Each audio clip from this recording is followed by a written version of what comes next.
घर से भागकर शादी करने वाली बेटियों के लिए सीख। ट्रेन के एसी कोच में मेरे सामने की सीट पर बैठी लड़की ने मुझसे पूछा, हेलो, क्या आपके पास इस मोबाइल की पिन है? उसने अपने बैग से एक फ़ोन निकाला था और नया सिम कार्ड उसमें डालना चाहती थी, लेकिन सिम स्लॉट खोलने के लिए पिन की ज़रूरत पड़ती है जो उसके पास नहीं थी। मैंने हाँ में गर्दन हिलाई और सीट के नीचे से अपना बैग निकालकर टूल बॉक्स से पिन ढूंढकर लड़की को दे दी। लड़की ने थैंक्स कहते हुए पिन ले ली और सिम डालकर पिन मुझे वापस कर दी। थोड़ी देर बाद वो फिर से इधर उधर ताकने लगी। मुझसे रहा नहीं गया। मैंने पूछ लिया, कोई परेशानी? वो बोली, सिम स्टार्ट नहीं हो रही है। मैंने मोबाइल मांगा, उसने मुझे मोबाइल दे दिया। मैंने मोबाइल देखकर उससे कहा कि सिम अभी एक्टिवेट नहीं हुई है, थोड़ी देर बाद हो जाएगी और एक्टिवेट होने के बाद आईडी वेरिफिकेशन होगा, उसके बाद ही इसे इस्तेमाल कर सकोगी। लड़की ने पूछा, आईडी वेरिफिकेशन क्यों? मैंने कहा, आजकल सिम वेरिफिकेशन के बाद एक्टिवेट होती है। जिस नाम से ये सिम खरीदी गई है उसका ब्यौरा पूछा जाएगा, बता देना। लड़की बुदबुदाई, ओह। मैंने दिलासा देते हुए कहा, इसमें कोई परेशानी की कोई बात नहीं। वो अपने एक हाथ से दूसरा हाथ दबाती रही, मानो किसी परेशानी में हो। मैंने फिर विनम्रता से कहा, आपको कहीं कॉल करना हो तो मेरा मोबाइल इस्तेमाल कर लीजिए। लड़की ने कहा, जी फ़िलहाल नहीं, थैंक्स, लेकिन ये सिम किस नाम से खरीदी गई है मुझे नहीं पता। मैंने कहा, एक बार एक्टिव होने दीजिए, जिसने आपको सिम दी है उसी के नाम की होगी। उसने कहा, ओके, कोशिश करते हैं। मैंने पूछा, आपका स्टेशन कहाँ है? लड़की ने कहा, दिल्ली। और आप? लड़की ने मुझसे भी पूछा। मैंने कहा, दिल्ली ही जा रहा हूँ, एक दिन का काम है। आप दिल्ली में रहती हैं या? लड़की बोली, नहीं नहीं, दिल्ली में कोई काम नहीं, ना मेरा घर है वहाँ। तो मैंने उत्साहित ही पूछा। वो बोली, दरअसल ये दूसरी ट्रेन है जिसमें आज मैं दिल्ली से तीसरी गाड़ी पकड़नी है, फिर हमेशा के लिए आज़ाद। लेकिन आज़ाद किस तरह की कैद से? मुझे फिर जिज्ञासा हुई, आखिर किस कैद में थी ये कमसिन अलहड़ सी लड़की? लड़की बोली, उसी कैद में थी जिसमें हर लड़की होती है, जहाँ घरवाले कहे शादी कर लो, जब जैसा कहे वैसा करो। मैं घर से भाग चुकी हूँ।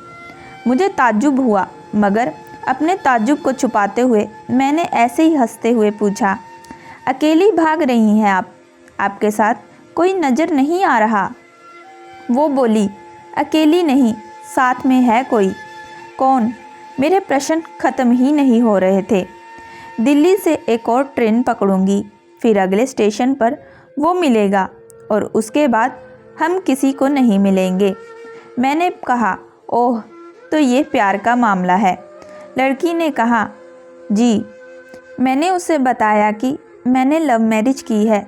यह बात सुनकर वह बहुत खुश हुई और बोली, वाओ, लव मैरिज, कब और कैसे? लव मैरिज की बात सुनकर वो मुझसे बात करने में रुचि लेने लगी। मैंने उसे कहा, कब, कैसे, कहाँ, वो मैं बाद में बताऊंगा। पहले आप ये बताओ, आपके घर में कौन कौन है? लड़की ने होशियारी बरतते हुए कहा, वो मैं आपको क्यों बताऊं? मेरे घर में कोई भी हो सकता है, मेरे पापा, माँ, भाई, बहन, या हो सकता है भाई ना हो, सिर्फ बहनें हो, या ये भी हो सकता है कि बहनें ना हो, दो चार मुस्टंडे भाई हो। मतलब मैं आपका नाम भी नहीं पूछ सकता। वो बोली, कुछ भी नाम हो सकता है मेरा, टीना, मीना, शबीना, अंजलि, कुछ भी। बहुत बातनी लड़की थी वो। थोड़ी इधर उधर की बातें करने के बाद उसने मुझे टॉफ़ी दी, जैसे छोटे बच्चे देते हैं क्लास में। बोली, आज मेरा बर्थडे है। मैंने उसकी हथेली से टॉफ़ी उठाते हुए बधाई दी और पूछा, कितने साल की हुई हो? वो बोली, 18। मतलब भागकर शादी करने की कानूनी उम्र हो गई है आपकी। वो हंसी। कुछ ही देर में काफ़ी फ्रैंक हो चुके थे हम दोनों, जैसे बहुत पहले से जानते हों एक दूसरे को। मैंने उसे बताया कि मेरी उम्र 28 साल है, यानी मैं 10 साल बड़ा हूँ। उसने चुटकी लेते हुए कहा, लग भी रहे हैं आप। मैं मुस्कुरा दिया। मैंने उसे पूछा, तुम घर से भागकर आई हो?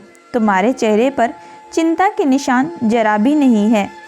खुद की तारीफ सुनकर वो खुश हुई, बोली, मुझे उसने पहले से ही समझा दिया था कि जब घर से निकलो तो बिल्कुल बिंदास रहना, घर वालों के बारे में बिल्कुल मत सोचना, बिल्कुल अपना मूड खराब मत करना, सिर्फ मेरे और हम दोनों के बारे में सोचना। और मैं वही कर रही हूँ। मैंने फिर चुटकी ली। कहा, उसने तुम्हें मुझ जैसे अनजान मुसाफिरों से दूर रहने की सलाह नहीं दी? उसने हंसकर जवाब दिया, नहीं, शायद वो भूल गया होगा ये बताना। मैंने उसके प्रेमी की तारीफ करते हुए कहा, वैसे तुम्हारा बॉयफ्रेंड काफ़ी टैलेंटेड है। उसने किस तरह से तुम्हें अकेले घर से रवाना किया, नई सिम और मोबाइल दिया, 3 ट्रेन बदलवाई ताकि कोई ट्रैक न कर सके। Very talented person. लड़की ने भी हामी भरी, बोली, हाँ, बहुत टैलेंटेड है वो, उसके जैसा कोई नहीं। मैंने उसे बताया कि मेरी शादी को 5 साल हुए हैं, एक बेटी है 2 साल की, यह देखो उसकी तस्वीर। मेरे फ़ोन पर बच्ची की तस्वीर देखकर उसके मुंह से निकल गया, सो क्यूट। मैंने उसे बताया कि ये जब पैदा हुई तब मैं कुवैत में था, एक पेट्रो कंपनी में बहुत अच्छी जॉब थी मेरी, बहुत अच्छी सैलरी थी। फिर कुछ महीनों बाद मैंने वो जॉब छोड़ दी और अपने ही कस्बे में काम करने लगा। लड़की ने पूछा, जॉब क्यों छोड़ दी? मैंने कहा, बच्ची को पहली बार गोद में उठाया तो ऐसा लगा जैसे जन्नत मेरे हाथों में है। 30 दिन की छुट्टी पर घर आया था, वापस जाना था लेकिन जा ना सका। इधर बच्ची का बचपन खर्च होता रहे, उधर मैं पूरी दुनिया कमा लूँ तब भी घाटे का सौदा है। मेरी 2 टके की नौकरी, बचपन उसका लाखों का। उसने पूछा, क्या बीवी बच्चों को साथ नहीं ले जा सकते थे वहाँ? मैंने कहा, काफ़ी टेक्निकल मामलों से गुजरकर एक लंबी अवधि के बाद रह सकते हैं।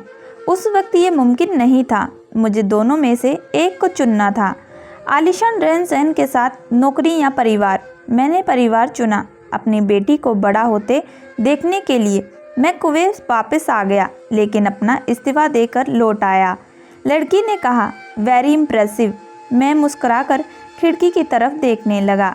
लड़की ने पूछा, अच्छा तो आपने लव मैरिज की थी या भागकर कहाँ गए और कैसे वक्त गुजारा?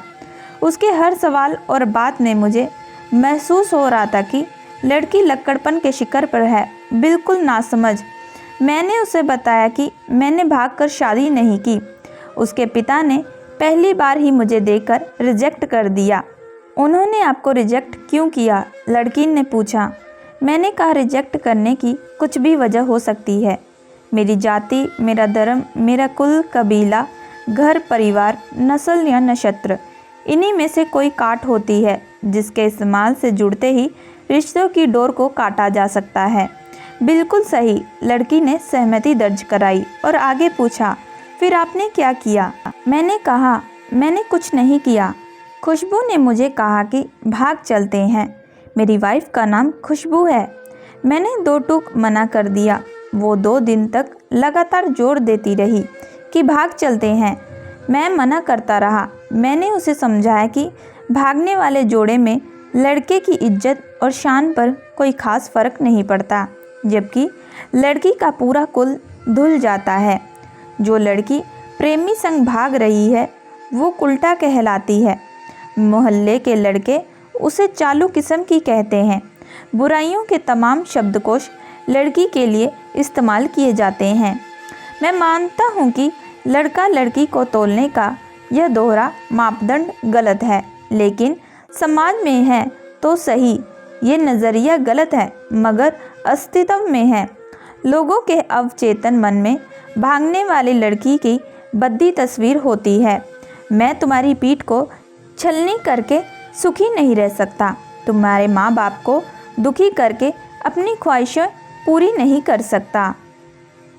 कुछ पल के लिए वो सोच में पड़ गई, लेकिन मेरे बारे में और अधिक जानना चाहती थी। उसने पूछा, फिर आपकी शादी कैसे हुई? मैंने बताया कि खुशबू की सगाई कहीं और कर दी गई थी। धीरे धीरे सब कुछ नॉर्मल होने लगा था। खुशबू और उसके मंगेतर की भी बातें होने लगी थी फ़ोन पर। लेकिन जैसे जैसे शादी नज़दीक आने लगी, उन लोगों की डिमांड बढ़ने लगी। डिमांड मतलब, लड़की ने पूछा। डिमांड का एक ही मतलब होता है, दहेज की डिमांड। परिवार में सबको तोहफे दो, दूल्हे को लग्जरी कार चाहिए, वगैरह वगैरह। बोले हमारे यहाँ रीत है। लड़का भी इस रीत की अदायगी का पक्षधर था। वो सगाई मैंने तुड़वा डाली। फिर किसी तरह घर वालों को समझा बुझाकर मैंने फ्रंट पर आ गया और हमारी शादी हो गई। ये सब किस्मत की बात थी। लड़की बोली, चलो अच्छा हुआ आप मिल गए, वरना वो गलत लोगों में फंस जाती। मैंने कहा, ज़रूरी नहीं कि माँ पापा का फ़ैसला हमेशा सही हो, या ये भी ज़रूरी नहीं कि प्रेमी जोड़े की पसंद सही हो। दोनों में से कोई भी गलत या सही हो सकता है। मैंने कहा, फ़ैसला ऐसा हो जो दोनों का हो। औलाद और माता पिता दोनों की सहमति वो सबसे सही है। बुरा मत मानना, मैं कहना चाहूँगा कि तुम्हारा फ़ैसला तुम दोनों का है, जिसमें तुम्हारे पेरेंट्स शामिल नहीं हैं और ना ही तुम्हें इश्क का असली मतलब पता है। लड़की ने पूछा, क्या है इश्क का सही अर्थ? मैंने कहा, तुम इश्क में हो, तुम अपना सब कुछ छोड़कर चली आई, ये इश्क है। तुमने अक्ल या दखल नहीं दिया, ये इश्क है। तुम्हारा दिमाग दुनियादारी के फितूर से बिल्कुल खाली था। उस खाली स्पेस में इश्क इंस्टॉल कर दिया गया। तुम जिसके साथ जा रही हो वो भी इश्क में नहीं है, बल्कि होशियारी हीरोगिरी में है। जो इश्क में होता है वो इतनी प्लानिंग नहीं कर पाता, 3 ट्रेनें नहीं बदलवा पाता, उसका दिमाग इतना काम ही नहीं कर पाता। कोई कहे मैं आशिक हूँ और वो शातिर भी हो, ये नामुमकिन है। मजनू इश्क में पागल हो गया था। लोग पत्थर मारते थे। इश्क में उसकी पहचान तक मिट गई थी।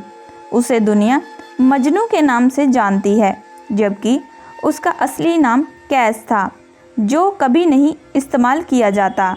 मैंने कहा, प्यार तुम्हारे पापा तुमसे करते हैं। कुछ दिनों बाद उनका वजन आधा हो जाएगा। तुम्हारी माँ कई दिनों तक खाना नहीं खाएगी, ना पानी पिएगी। जबकि आपको अपने प्रेमी को आजमा कर देख लेना था। ना तो उसकी सेहत पर फ़र्क पड़ता और ना दिमाग पर। वो अक्लमंद है, अपने लिए कुछ अच्छा सोच लेता।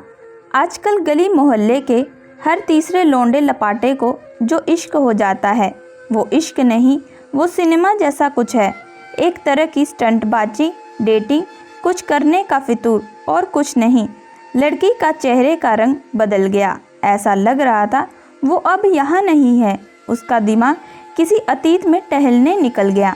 मैंने अपने फ़ोन को स्क्रॉल करने लगा, लेकिन मन की नज़र उसी की तरफ थी। थोड़ी देर में उसका और मेरा स्टेशन आ गया। बात कहाँ से निकली थी और कहाँ पहुँच गई। उसके मोबाइल पर मैसेज टोन बजी। देखा सिम एक्टिवेट हो चुकी थी। उसने चुपचाप बैग में से आगे का टिकट निकाला और फाड़ दिया। मुझे कहा, एक कॉल करना है। मैंने मोबाइल दिया। उसने नंबर डायल करके कहा, सॉरी पापा, और सिसक सिसक कर रोने लगी। सामने से पापा फ़ोन पर बेटी को संभालने की कोशिश करने लगे। उसने कहा, पापा आप बिल्कुल चिंता मत कीजिए, मैं घर आ रही हूँ। दोनों तरफ से भावनाओं का सागर उमड़ पड़ा। हम ट्रेन से उतरे। उसने फिर से पिन मांगी। मैंने पिन दी। उसने मोबाइल से सिम निकाल कर तोड़ दी और पिन मुझे वापस कर दी। दोस्तों, आप लोगों को ये कहानी किस प्रकार लगी हमें कमेंट करके ज़रूर बताइएगा। ऐसी और इंटरेस्टिंग सी कहानी सुनने के लिए हमारे चैनल को लाइक एंड सब्सक्राइब ज़रूर करिएगा एंड बेल आइकन का बटन ज़रूर दबाइएगा।